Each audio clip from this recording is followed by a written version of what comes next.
These air conditioners are made in Mexico by Nortec Global HVAC, and the units are only available through dealers in the USA and Canada. All of the units feature all aluminum microchannel coils that resist corrosion, but they use a wire grill with a plastic mesh screen to protect the condenser coil. That does not do very much to protect the coil fins from mechanical damage due to hail or debris from lawnmowers. They offer optional electric heat kits in sizes from 5 to 20 kilowatts to provide central heating and have installed filter dryers to protect the refrigerant system from the effects of moisture.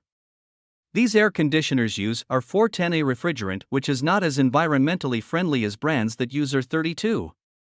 The P94RD models are basic units with a 13.4 CR2 efficiency, but they are relatively loud with a 73 decibel sound rating. The P7RE units are designed for slab mounting with horizontal air discharge and have a 14 CR efficiency. The P7RF models are premium air conditioners with 2 stages of compressor operation and variable speed blower motors for quiet and efficient operation. They have a 16 CR efficiency rating and a compressor blanket for noise control, but they are still rather loud compared to some of the other brands. All of the units are backed by a very good warranty that includes unit replacement in case of compressor failure within 10 years of installation.